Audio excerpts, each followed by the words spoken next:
and others can't. Vectrex is stands alone.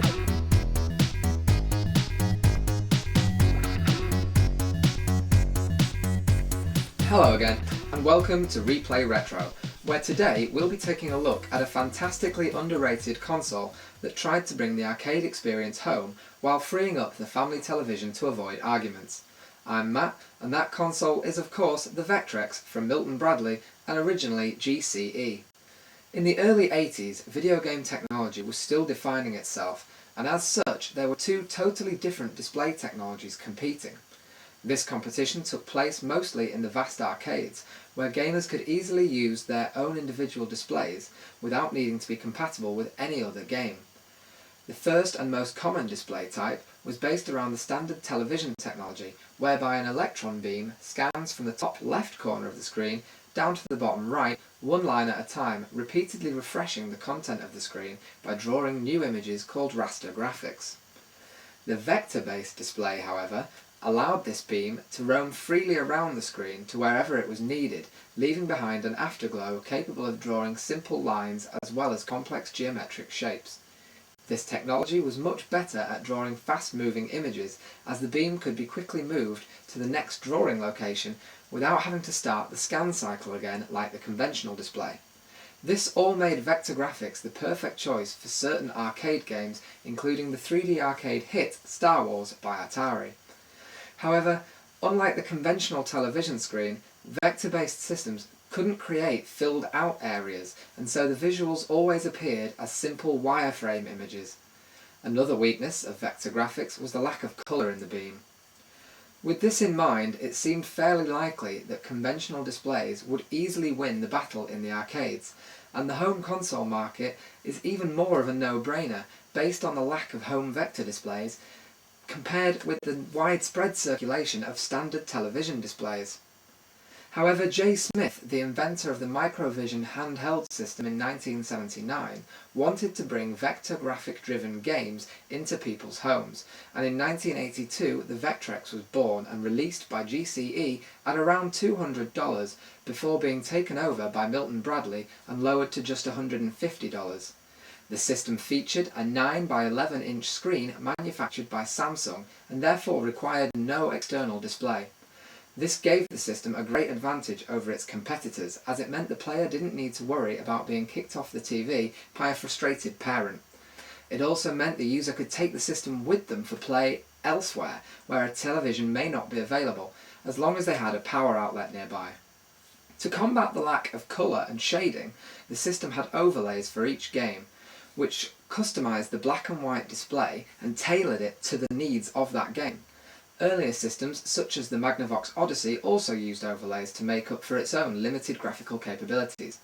Because of this though, when you buy any Vectrex games, you need to make sure the overlays are included. There are also a number of accessories for the system, including secondary control pads, a light pen for drawing on the screen, and gaming's first attempt at a 3D peripheral, the 3D Imager, which resembles an eye mask and is one of the rarest peripherals for any gaming system, fetching substantial amounts of cash on the rare occasion it appears for sale on the internet. Now you know the facts, let's take a look at the console itself and a few of the games available. Okay, so here we are with the Vectrex home console from Milton Bradley. As you can see, it's a really nice, really solid, all-in-one game system with its nice Samsung screen there for those beautiful crisp vector images, which we'll see in just a few moments. Also on the front, you just lift a little flap down here and tug that. You'll see the Player 1 control pad falls out, so that's neatly hidden away there in the bottom of the unit for easy storage and of course carrying. It's a simple controller really. You've got a nice analog stick there which isn't self-centering unfortunately, and 4 simple buttons. The control pads themselves are 9-pin, just like Atari or Mega Drive controls were, so with some modification you can interchange them, which is very useful for getting second controls. Also, down where that flap was, where we've just pulled the controller from, we find the reset button, the power and volume controller, and the second control port just there. On the side of the unit we see the cartridge slot there, and around the back is a little dial here for adjusting the brightness of the vector display.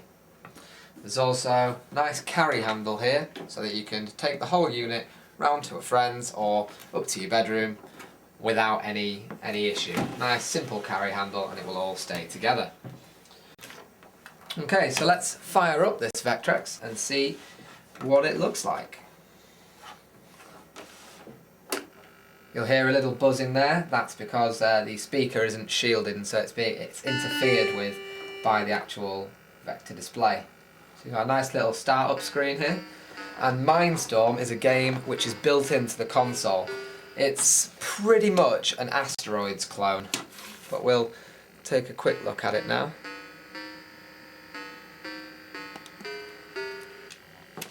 Okay, so you can see we can move around here. I've never been very good at Asteroids, so this could be the shortest demo video of an Asteroids type game any of you will ever see on YouTube.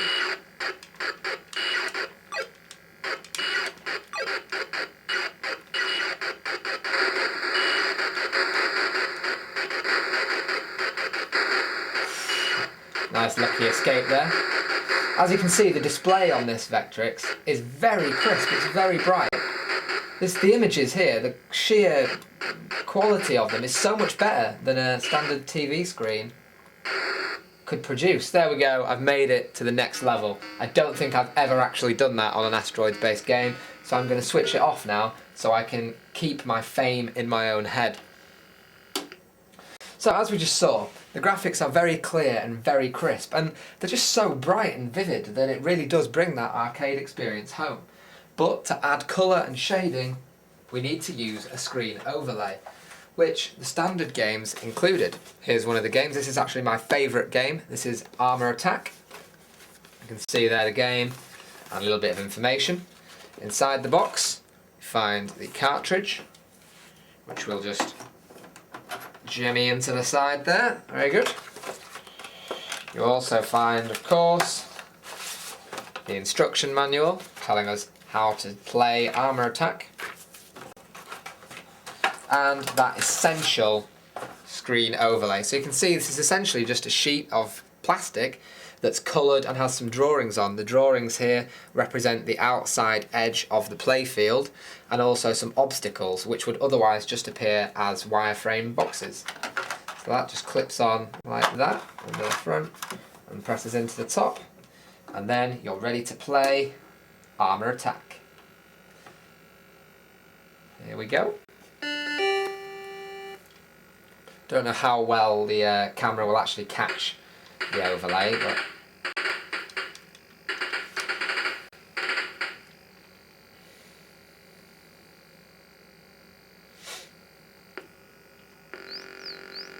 so there you go, you can see me moving around. Here is my little Jeep, and over there is a tank I've got to try and take out. A helicopter will also come to support that tank in a moment. There he is. Let's see if I can take the helicopter. I don't know, he's run away. I love this game. There we go. It appears actually that the left and right on my stick is self-centering, but the up and down isn't. I can imagine for some games the lack of centering on the up and down would be very annoying. Let's see if we can take out this helicopter again. More tanks. So as you can see, the obstacles are just wireframe boxes until we add the screen overlay to them, which makes them look like debris and battlefield ruins, essentially. Okay, so that is Armour Attack on the Vectrex. Let's switch that off. Okay, so this next game that we're going to look at here is Starship, which I also believe was released under the Star Trek license at some point. I'm sure the actual Star Trek game wasn't different, it is pretty much the same game. As you can see, the overlay gives us this yellow targeting area here and descends everything else into the dark bluey blackness of space.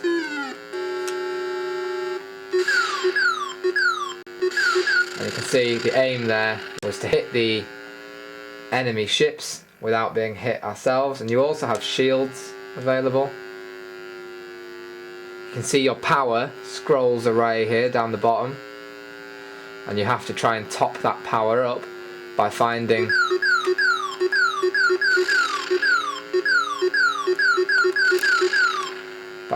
things to link with. And there's another ship. I think we better put the shield up, otherwise I think this one's going to get us. There we go. That's the starbase, I think, that gives us the power over there.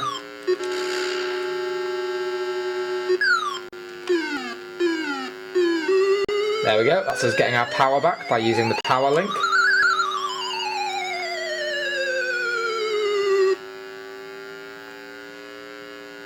So obviously that power bar is now full again, which means we have full shields and full weapons. Which is convenient because I now need the shields. Look at that, another one dodged.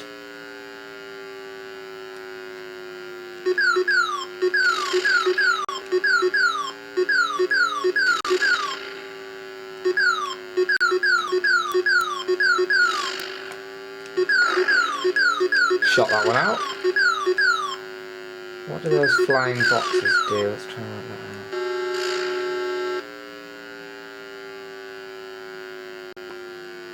What does that do? Ah, that's just where they're coming from.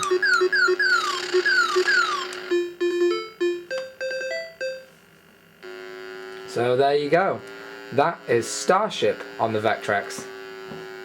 We will, of course, at some point in the future look at a few more Vectrex games.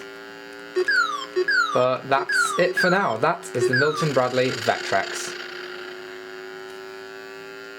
Even today, the Vectrex is a fantastic system and is genuinely great fun to play with. While it may only have a limited number of available games, they're all brilliant, and the play value of the Vectrex is definitely worth the effort and expense of getting one.